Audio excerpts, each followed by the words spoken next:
اسی وقت مہاراج پرتاپ سنگھ نے جلاد کو حکم دیا کہ اس بڑھیا کو اتنا مارو کہ اس کے جسم سے جان نکل جائے۔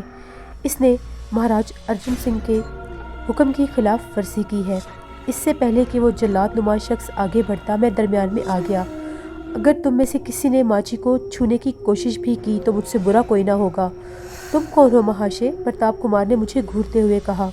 میں وہی اجنبی ہوں جس کی سزا تم اس بوڑھی عورت کو دے رہے ہو، میں نے پرتاپ کمار کی آنکھوں میں آنکھیں ڈالتے ہوئے کہا۔ پرتاپ کمار نے جلاد کو اشارہ کیا۔ وہ میری طرف یوں دیکھنے لگا جیسے کوئی کسائی کسی بکرے کو دیکھتا ہے۔ وہ آہستہ آہستہ میری طرف بڑھنے لگا۔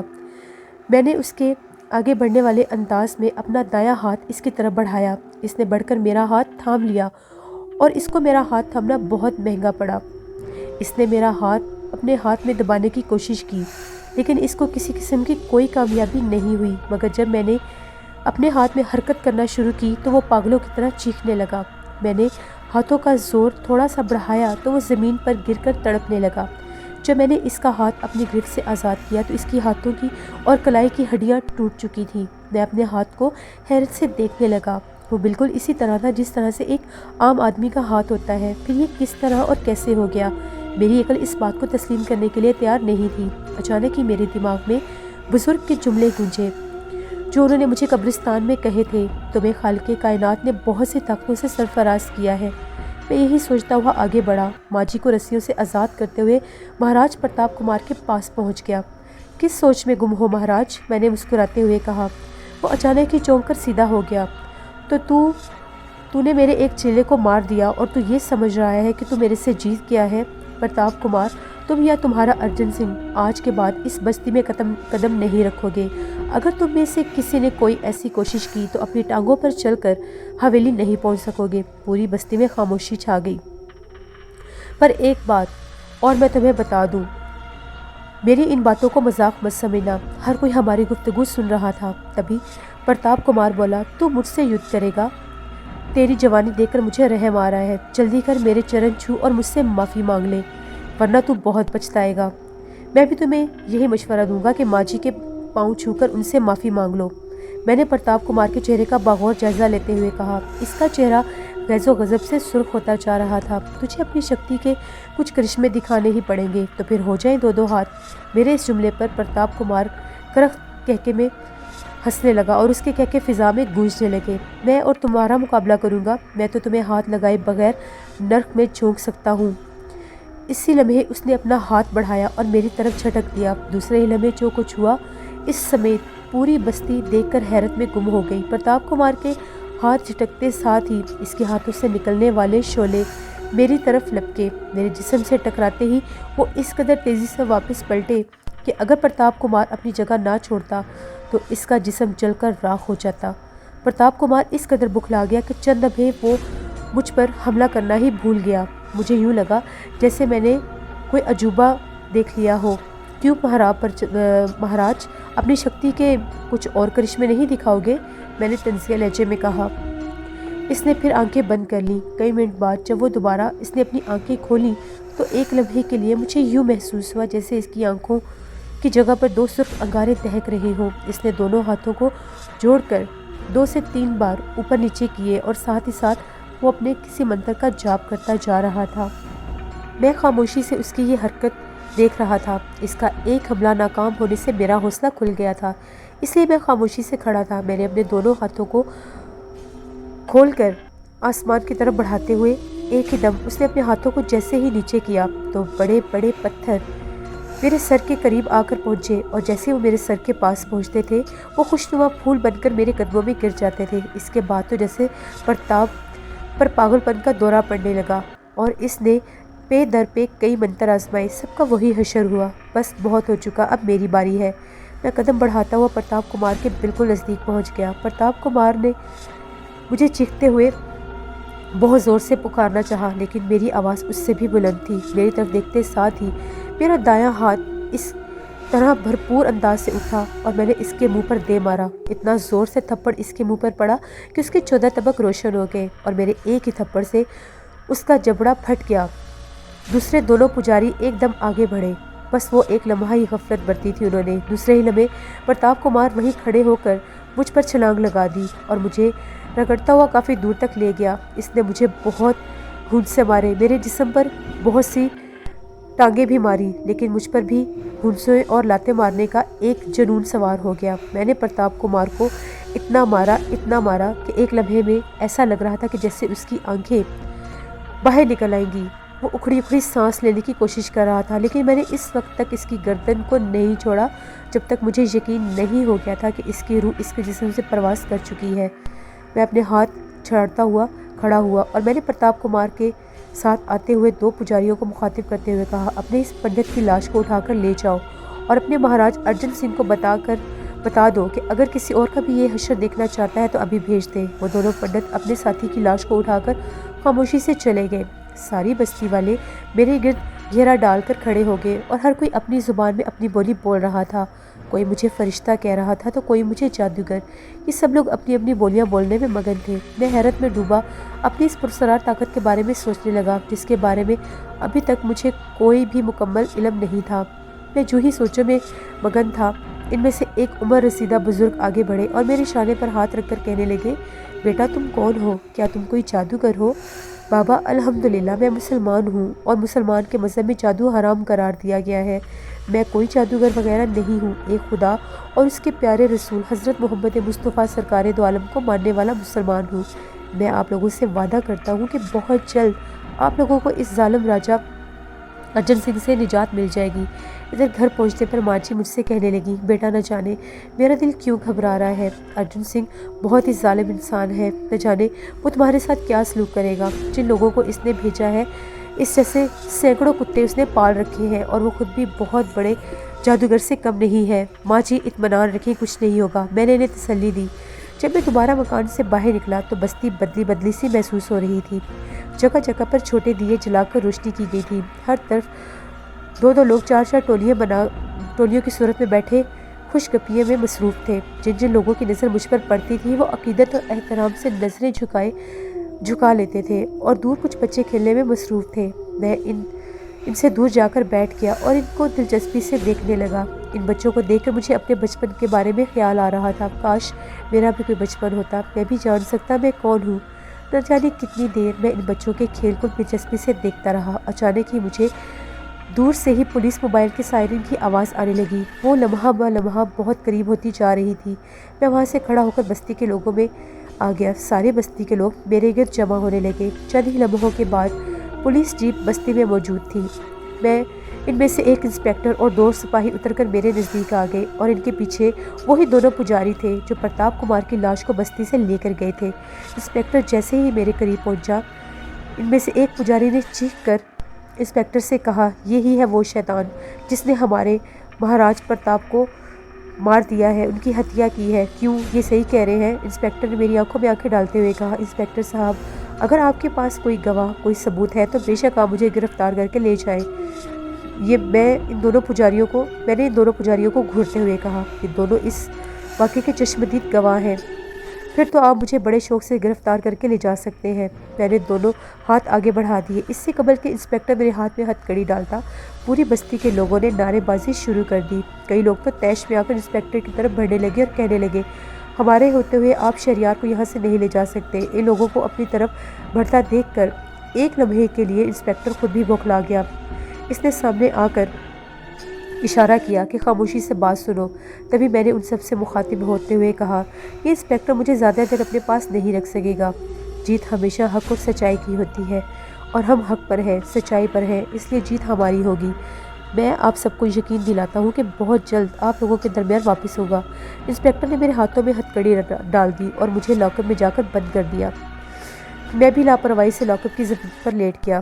میں نے اپنے آپ کو حالات کے دھارے پر چھوڑ دیا تھا۔ چند ہی لمحوں کے بعد مجھے یوں محسوس ہوا کہ جیسے میرے علاوہ بھی یہاں پر کوئی موجود ہے۔ میں اٹھ کر بیٹھ گیا اور آنکھیں پھاڑ پھاڑ کر چاروں طرف دیکھنے لگا، لیکن کوئی بھی مجھے نظر نہیں آ رہا تھا۔ میں نے سوچا شاید میرا وہم ہوگا۔ اسی وہم میں گم ہو کر چاروں طرف دیکھ رہا تھا۔ ایک دم سے لاک اپ میں ایک نسوانی آواز گونجی تو میں چونک پڑا۔ یہ آواز میں نے پہلے کبھی نہیں سنی تھی۔ میں تیزی سے پلٹ کر ادھر ادھر دیکھنے لگا، مگر یہاں کوئی دوسرا موجود نہیں تھا۔ مجھے نہیں پہچانتے؟ وہی مترنم آواز لاک اپ میں گونجی، تم جو کوئی بھی ہو میرے سامنے آ کر بات کرو۔ اس بار میں نے کرخت لہجے میں کہا، میں تمہارے سامنے موجود ہوں۔ سازوں پر رقصہ کوئی آواز دوبارہ ابھری۔ اچانک مجھے محسوس ہوا جیسے میری نظروں کے سامنے سے کوئی تیز دھواں بن کر ہوا میں ہٹ گیا ہے۔ اب میں نے یہاں پر ایک عورت کو دیکھا جو میرے سامنے دروازے کے قریب کھڑی مسکرا رہی تھی اور عجیب و غریب نظروں سے مجھے دیکھ رہی تھی۔ سر سے پاؤں تک اس نے دھانی رنگ کی ایک ساڑی لپیٹ رکھی تھی اور وہ بہت ہی زیادہ حسین لگ رہی تھی۔ اس کے چہرے کے نقش و نگار اس قدر حسین اور جاذب نظر تھے کہ اگر ایک لمحے کے لیے میں اس کے حسن اور رعنائیوں میں گم ہو گیا پھر مجھے راجہ ارجن سنگھ کا خیال آیا تو میری آنکھوں میں خون اتر آیا اور میں نے قہر آلود نظروں سے اسے دیکھتے ہوئے پوچھا، کون ہو تم؟ جواب میں اس حسین و جمیل عورت کے ہونٹوں پر ایک مسکراہٹ ابھری۔ آہستہ آہستہ شاہانہ انداز میں وہ قدم بڑھاتی میرے قریب آ کر بیٹھ گئی۔ میرے سوالوں کا اس نے کوئی جواب نہیں دیا لیکن اس کی خمار آلود نظریں بدستور میرے چہرے پر مرکوز تھیں۔ میں کیا کہہ رہا ہوں؟ میں نے جھلا کر عورت کو مخاطب کیا۔ اس بار بھی اس کے ہونٹوں پر صرف ایک پروقار مسکراہٹ ابھری اور اس نے مجھے چمکیلی نظروں سے دیکھتے ہوئے ٹھہرے ہوئے لہجے میں کہا، تمہارے اندر اتنی شکتی نہیں کہ تم مجھے پہچان سکو۔ عورت کی مترنم آواز لاک اپ میں گونج رہی تھی۔ مجھے یوں لگا جیسے بے شمار ٹکرائی گھنٹیاں ایک ساتھ کھنک رہی ہوں۔ مجھے اعتراف ہے میں نے اس سے قبل اتنی حسین عورت نہیں دیکھی تھی۔ میں نے اس کے حسن کو محصور کن حد تک محسوس کیا۔ آخر تم کون ہو؟ میں نے پھر اس سے ایک بار سوال دہرایا۔ تم اپنے ماضی کے بارے میں جاننا چاہتے ہو نا؟ اس نے میری طرف سوالیہ نظروں سے دیکھا۔ کیا تم میرے ماضی کے بارے میں جانتی ہو؟ میں نے بے چینی سے پہلو بدلتے ہوئے پوچھا۔ میں تمہارے ماضی کے بارے میں ایک بات جانتی ہوں کیونکہ میں پاروتی دیوی ہوں اور میں خود اتنی شکتی شالی ہوں جس کا تم تصور بھی نہیں کر سکتے۔ میں تمہیں تمہارے ماضی کے بارے میں ایک بات بتا سکتی ہوں۔ تو پھر بتاؤ میں کون ہوں، کہاں سے آیا ہوں؟ میں نے اپنے دل کی بے ترتیب دھڑکنوں پر قابو پاتے ہوئے پوچھا۔ تم؟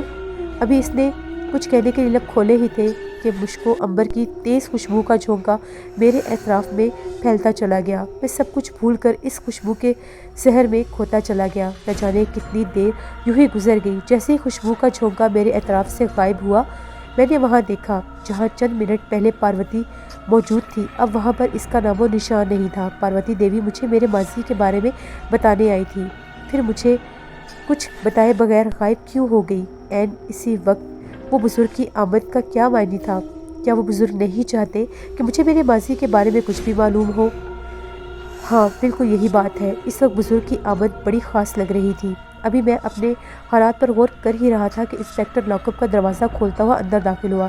اس کے چہرے پر ہوائیں اڑی ہوئی تھیں۔ کتنی دیر تک تو وہ ٹکٹکی باندھ کر مجھے گھورتا رہا، پھر مجھ سے مخاطب ہو کر کہنے لگا، تمہارے اور کتنے ساتھی اس بستی میں موجود ہیں؟ انسپکٹر کی اس بات پر میرا دل چاہ رہا تھا کہ میں کہکے لگا کر ہنسوں۔ میں جان سکتا ہوں کہ تمہارے اس سوال پوچھنے کا مقصد کیا ہے؟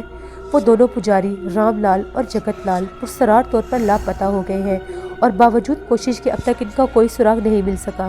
میرا بستی میں کوئی ساتھی نہیں ہے اور نہ ہی میں یہاں پر کسی سے ملنے آیا ہوں۔ انسپکٹر نے مجھے 2 دن بند رکھا۔ ان دونوں دن میں مجھے اپنی ذات سے کوئی تکلیف نہیں پہنچائی تھی۔ تیسرے دن اس نے مجھے عدالت میں پیش کر دیا۔ کوئی ثبوت اور گواہ نہ ہونے کی بنا پر عدالت نے مجھے بہت جلد باعزت بری کر دیا۔ میں ایک بار پھر بستی میں پہنچ گیا۔ میں اپنے ساتھ گزرنے والے حالات پر بہت سنجیدگی سے غور کر رہا تھا۔ اس کے بعد ایک پرسرار حادثہ میرے ساتھ پیش آیا۔ رات کی تاریکی میں قبر سے پیدا ہونا، بزرگ کا مجھے نصیحتیں کرنا، پنڈت پجاریوں سے جنگ کرنا، پاروتی دیوی سے ملاقات، ان دونوں پجاریوں کا پرسرار طور پر غائب ہو جانا۔ کیوں؟ آخر یہ سب کچھ کیا ہے؟ نہ جانے کتنی دیر تک میں انہی خیالات کی دنیا میں گردش کرتا رہا اور چونکا اس وقت جب غزالہ نے میرے سامنے کھانے کا تھال رکھا۔ کن سوچوں میں گم ہے؟ غزالہ نے مجھے شوخی سے مخاطب کرتے ہوئے کہا۔ میں سوچ رہا ہوں کہ آخر یہ دونوں پجاری کہاں غائب ہو گئے۔ تو کیا یہ آپ کا کام نہیں ہے؟ اس نے حیرت سے پوچھا۔ یہ کام کسی اور طاقت کا ہے، میں اس طاقت کے بارے میں جاننے کے لیے بے چین ہوں۔ اس نے بے چینی سے میری طرف دیکھا۔ اسے شاید میری بات پر یقین نہیں آ رہا تھا، اس سے بیشتر کہ ہمارے درمیان کوئی بات ہوتی۔ اس طرح سے محسوس ہونے لگا جیسے پوری بستی میں زلزلہ آ گیا ہو، پوری بستی کی زمین تھر تھرانے لگی۔ یوں محسوس ہو رہا تھا جیسے ابھی یہ زمین پھٹ جائے گی اور ہم سب اس میں سما جائیں گے۔ میں تیزی سے مکان سے باہر نکلا۔ ہر طرف چیخو پکار مچی ہوئی تھی۔ عورتیں، مرد، بچے، بوڑھے سبھی سہمے بھاگ رہے تھے۔ اعصاب کو جھٹکے دینے والا شور تھا۔ اس لمحے قیامت کے اس شور میں کسی قسم کی کوئی چیز آسمان کو چیرتی ہوئی سنائی دے رہی تھی۔ سب سے پہلے غزالہ کی نظریں اس پر پڑی جو میرے پیچھے کھڑی تھی۔ اس نے میرا بازو مضبوطی سے پکڑ لیا اور خوف زدہ ہو کر ایک طرف اشارہ کیا۔ ادھر دیکھو شہریار۔ جو منظر میری آنکھوں کے سامنے تھا، اس کو دیکھ کر میری ریڑھ کی ہڈی میں ایک سرد لہر دوڑ گئی۔ مجھ سے کوئی 20-25 گز کے فاصلے پر زمین میں گہرے گہرے شگاف پڑ رہے تھے اور ہر پڑنے والے شگاف سے ایک ایک ہڈیوں کا ڈھانچہ نمودار ہو رہا تھا۔ ان ڈھانچوں کی تعداد میں لمحہ بہ لمحہ اضافہ ہوتا جا رہا تھا۔ غزالہ میرے قریب کھڑی بری طرح کانپ رہی تھی۔ اس کی ساری شوخی رخصت ہو چکی تھی۔ اس کا چہرہ خوف سے سفید پڑ گیا تھا۔ وہ مجھ سے کانپتی ہوئی آواز میں مخاطب ہوئی، اب ہمارا خاتمہ ہی سمجھو شہریار۔ اب ہم کس طرح بچ نہیں سکیں گے؟ ہم ان ڈھانچوں کا مقابلہ نہیں کر سکتے۔ ابھی میں ان ڈھانچوں کو دیکھنے میں مگن تھا کہ اچانک مجھے میرے بالکل نزدیک زمین پر گہرے شگاف پڑتے ہوئے نظر آئے۔ ہمارے سنبھلنے سے پہلے ہی ان ڈھانچوں نے ہمارے گرد گھیرا ڈال لیا۔ غزالہ کی فلک شگاف چیخ مجھے ایک ایک لمحے کے لیے بدحواس کر رہی تھی۔ میں نے جیسے ہی پلٹ کر دیکھا، ڈھانچے غزالہ کے گرد بہت گہرا تنگ کرتے جا رہے تھے، قبل اس کے کہ میں غزالہ اور ڈھانچوں تک پہنچتا۔ ٹھیک اسی جگہ پر زمین میں گہرا شگاف پڑا جہاں غزالہ اور ڈھانچوں نے گھیرا کیا ہوا تھا۔ چاروں ڈھانچے غزالہ کو شگاف میں لے کر غائب ہو گئے اور وہاں پر زمین دوبارہ اس طرح سے برابر ہو گئی جیسے غزالہ یا ڈھانچوں کا کبھی کوئی وجود تھا ہی نہیں۔ میں حیرت سے آنکھیں پھاڑ پھاڑ کر اس منظر کو دیکھنے لگا۔ اچانک پوری فضا شیطانی کہکوں سے گونج اٹھی۔ میں نظریں گھما کر اس طرف دیکھنے لگا جس طرف ان کہکوں کی آواز آ رہی تھی۔ ایک ہٹا کٹا طویل قامت پجاری میرے سامنے کھڑا تھا۔ اس کا سر انڈے کے چھلکے کی طرح گھٹا ہوا تھا جس پر ایک لمبی سی چٹیا بڑی عجیب طرح سے لٹک رہی تھی۔ ننگے سر اور بازوؤں کے علاوہ پجاری نے اپنی کشادہ پیشانی اور چہرے پر سندل کے برادے کی قسم کی کوئی چیز مل رکھی تھی۔ اس کی رنگت تانبے جیسی تھی اور اس نے اپنے ہاتھ میں ایک عجیب و غریب سی مالا پکڑی ہوئی تھی اور وہ بہت پرسرار انداز میں اس مالا پر جاپ کر رہا تھا۔ اس کے ہونٹ بالکل ساکت تھے۔ وہ غضبناک نگاہوں سے مجھے گھورتا جا رہا تھا۔ اگر میری مان لو تو مہاراج ارجن سنگھ سے یدھ کرنے کا خیال اپنے دل سے نکال دے۔ پنڈت پجاریوں کو یہ ضبط نہیں ہو سکا۔ میں پنڈت کی طرف بڑھنے لگا۔ کیا صرف یہی کہنے کے لیے تم یہاں آ کر ان ڈھانچوں سے بستی والوں کو خوفزدہ کر رہے تھے؟ دھیرج سے کام لے پورخ، میں تجھے صرف اتنا بتانے آیا ہوں کہ تو نے پجاری پرتاپ کمار کی ہتیا کر کے اچھا نہیں کیا۔ تجھے دیوی دیوتاؤں کی شکتی کبھی چین نہیں لینے دے گی۔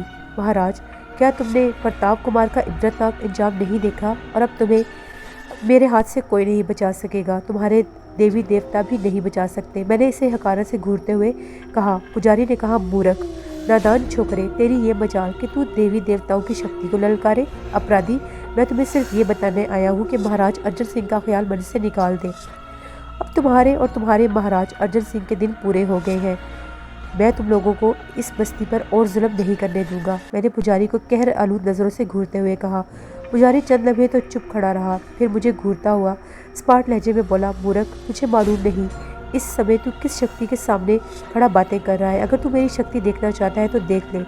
اس نے کوئی منتر پڑھ کر میری طرف اشارہ کیا۔ دیکھتے ہی دیکھتے ایک سیاہ رنگ کا ناگ نہ جانے کہاں سے میرے سامنے نمودار ہوا اور اپنا پھن اٹھا کر میری طرف لپکا۔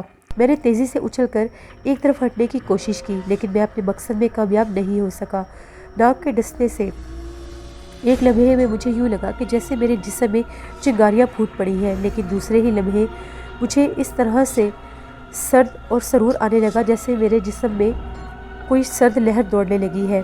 مجھے ایسا نشہ طاری ہو رہا تھا جیسے میں زمین کے بجائے ہوا میں اڑ رہا ہوں، لیکن بدستور اپنی جگہ پر کھڑا تھا۔ پجاری نے مجھے حیرت سے دیکھا، پھر منہ ہی منہ میں کچھ اور منتر جاپ کرنے لگا، مگر اب میں اس کو کوئی موقع نہیں دینا چاہتا تھا۔ میں نے قدم با قدم پجاری کی طرف بڑھانے شروع کر دیے۔ قبل اس کے کہ پجاری تک پہنچتا مجھے یوں محسوس ہوا جیسے میرے پیروں کے نیچے سے زمین نکلتی جا رہی ہے اور میں کئی من مٹی کے نیچے دفن ہوتا جا رہا ہوں۔ آخری احساس جو میرے ذہن میں تھا وہ مٹی کا تھا جو کہ بے دریغ میرے منہ اور کانوں میں گھستی جا رہی تھی۔ جب میری آنکھیں کھلی تو میں نے خود کو سمندر کے کنارے ایک ریت پر اوندھے منہ پایا اور کئی لوگ میرے گرد جمع تھے۔ نامعلوم وہ لوگ کون تھے؟ کسی کی آوازیں میرے کانوں میں پڑی، معلوم نہیں اس سمندر میں کہاں سے آ گیا تھا۔ اگلی ایپیسوڈ میں آپ لوگ دیکھیں گے کہ شہریار احمد اب آگے کہاں پر جائے گا، اور کیا شہریار دوبارہ غزالہ کو واپس لا سکے گا، اور شہریار کون ہے، آخر اس کا قبر میں پیدا ہونے کا کیا مقصد تھا۔ یہ سب کچھ جاننے کے لیے آپ لوگوں کو اس ناول کی نیکسٹ ایپیسوڈ کو ضرور وزٹ کرنا پڑے گا، جو میں کل آن ایئر کروں گی۔ آپ لوگوں کو یہ ناول کیسا لگ رہا ہے، اپنا فیڈ بیک مجھے ضرور دیں۔ مجھے دیں کل تک اجازت۔ Thank you for watching, stay blessed, Allah نگہبان۔